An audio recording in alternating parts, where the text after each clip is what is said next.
Hello, here we are at Vacheron Constantin to continue our exploration of the minute repeater complication. We're going to go in a workshop to speak with the watchmaker about how we conceive and how we assemble such a complication.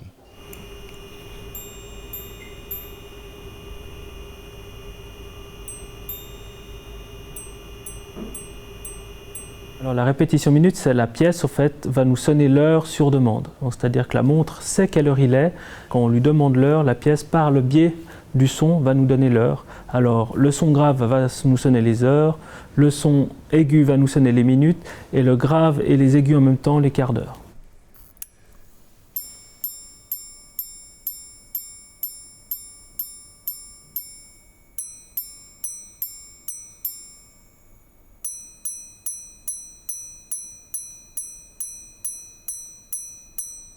Il faut savoir déjà ce qu'on veut avant de commencer à développer une répétition minute.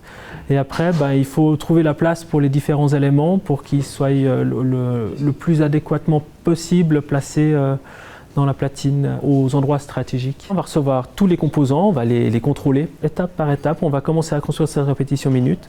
L'avantage dans une répétition minute, c'est une fois que vous avez réglé une fonction, normalement on n'a plus à revenir dessus, on peut passer à l'étape suivante. Au niveau des ajustements, des réglages, des pièces qui travaillent ensemble, il y a beaucoup d'ajustements à faire. Donc on est tout le temps avec une lime, des outils en train d'ajuster les fonctions. On fait un préajustement sonore au niveau du calibre. Par contre le vrai ajustement du son, ce se fera en boîte. Parce que la boîte, c'est vraiment aussi une part importante du son d'une répétition minute, parce qu'elle va servir d'amplificateur du son. Le timbre, c'est une pièce en acier trempé qui va faire le tour de la platine, en fait, le tour des ponts. Donc c'est deux cylindres qui sont superposés l'un sur l'autre. Et ça va faire comme un diapason. Le marteau, quand on va taper le timbre, va faire vibrer la pièce de métal et va nous produire une note.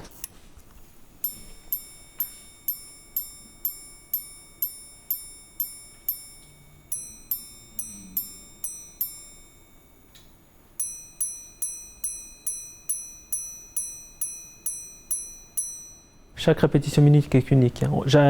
Depuis le temps que j'en fais, j'ai jamais réussi à en faire sonner deux pareilles. Alors, elles sont proches, c'est pas non plus des grandes différences, mais chaque répétition aura sa propre sonorité. C'est un petit peu le Graal pour l'horloger de production, parce que c'est un degré de complication où on va allier, on a la chance de pouvoir faire la pièce du début jusqu'à la fin en étant responsable de l'assemblage, du réglage, et puis la cerise sur le gâteau, la sonnerie aussi de la montre.